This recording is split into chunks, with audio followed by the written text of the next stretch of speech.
How can our heroic mutants ever hope to defeat a Dominion, a digital god that exists outside of time and space? Well, let's hop into the pages of X-Men Forever, issue number 1, and find out together, shall we? Alrighty then, so even though this is billed as a brand new series courtesy of Kieron Gillen, in reality this is actually just a continuation of everything Gillen was doing over in the pages of Immortal X-Men. Though it should also be noted that the events of this story take place before the recent events of the rise of the powers of X. In fact, as we join this newest issue, we flash back to one of the earliest points in mutant history, wherein Destiny and Mystique are going on one of their very first dates. The date was to the opera, and because this was still Victorian times, the two lovers were hiding themselves in more ways than just one. Turns out this wasn't just any old opera either, this was the new piece by Edward Elgar, which, if you know anything about opera history, he was the man behind the Enigma Variations, a series of 14 short musical portraits, of which the most famous was written under the religious pseudonym of Nimrod. Yes, that's right, this musical just so happened to bring together the Enigma and Nimrod all into one place. History doesn't repeat itself, but it sure does love to rhyme. It was at that moment that Destiny's future-seeing abilities would end up activating. Her mind was assaulted with images of things yet to come, including but not limited to the rise and fall of Krakoa and everything that would happen to Mr. Sinister, Nathaniel Essex, and his many clones. In fact, it was armed with this information that Irene would go and meet Mr. Sinister in the park. We had actually seen this meeting all the way back in a much earlier Immortal X-Men story. It seems that Destiny had actually tried to warn Sinister about the coming of the Enigma Dominion, how he was just one of 4 clones, created by the original Nathaniel Essex to seek godhood all in their own unique way. Of course, none were ever actually supposed to succeed in their goal, only feed the Enigma Dominion. Now, back when we had first seen this scene so many arcs ago, I had jumped to the conclusion that the information was just too much for Mr. Sinister to handle and it basically baked his brain, only in reality turns out he was killed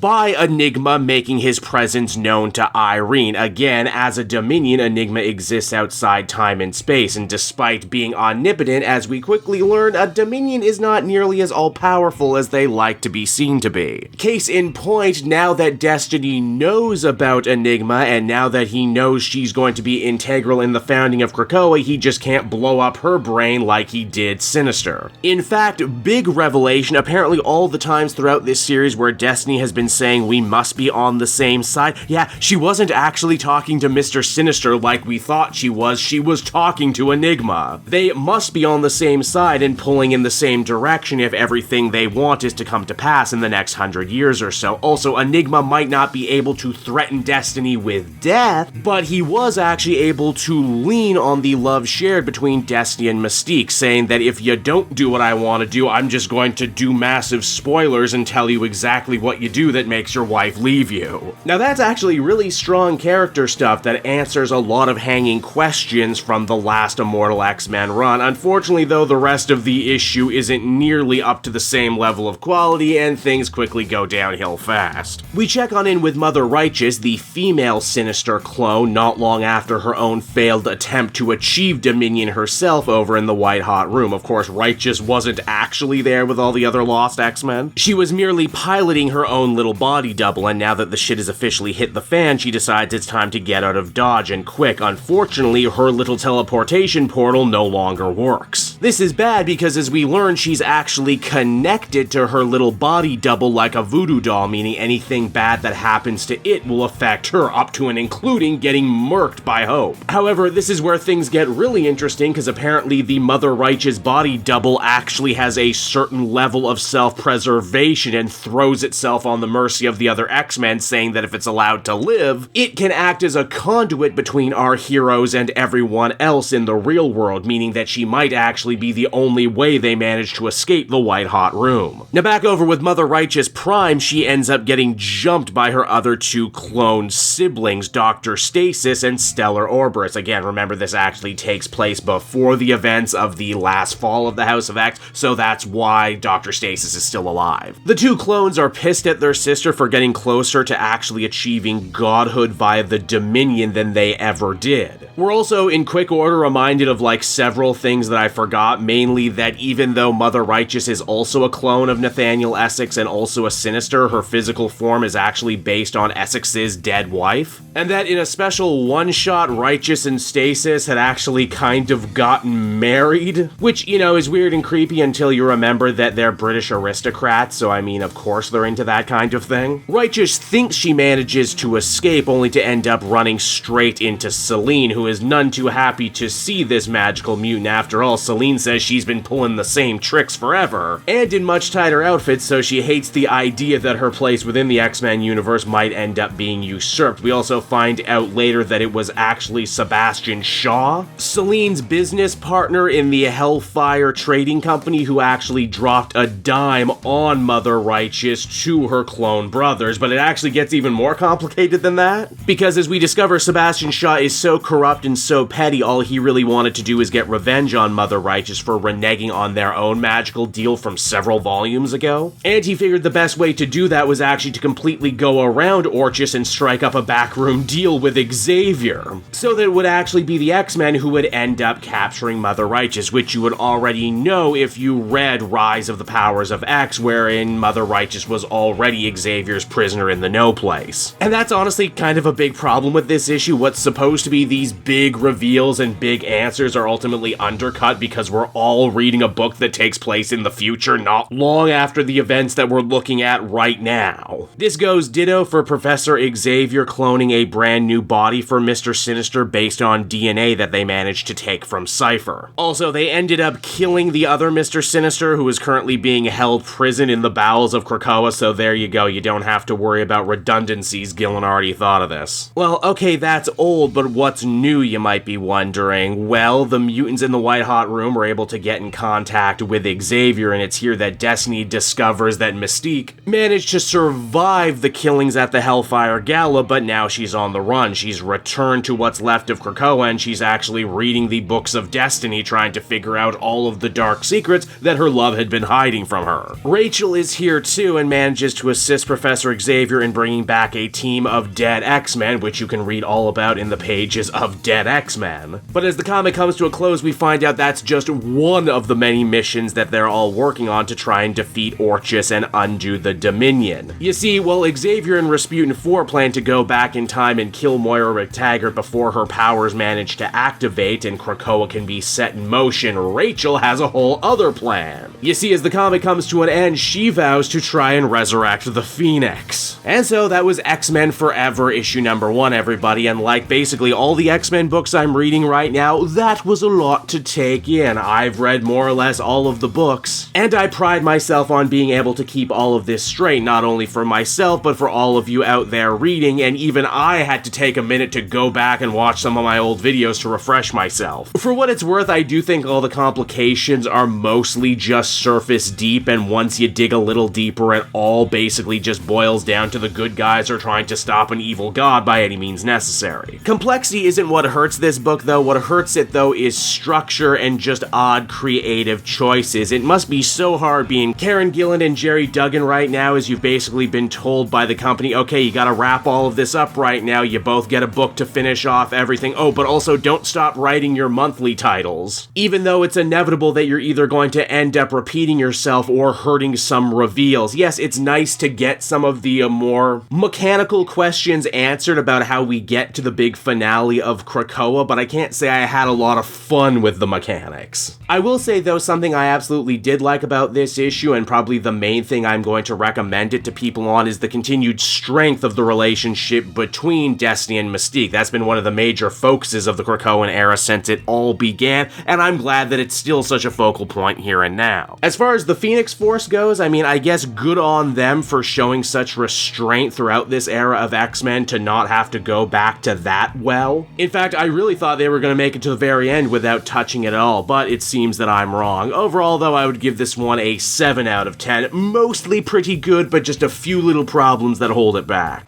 Hey there everyone, it's your pal Cape Joel again, and if you're seeing my face right now, that means you watched to the end of the video, and I'll always be grateful for that. Retention helps in this crazy YouTube game, and so does becoming a patron. If you head on down to the description, you can find a link to my Patreon page. Recently just redid all the tiers, a lot of cool stuff offering up there, exclusive commentaries, exclusive polls, behind the scenes concept art for Capes and Quests. That's the brand new D&D show I've started soon. Never been a better time to become a patron. You can become a patron for as little as $1 a month and help the channel grow and, help me continue to deliver content like what you just saw. So I want to thank you all, and I will see you again next time. Bye-bye.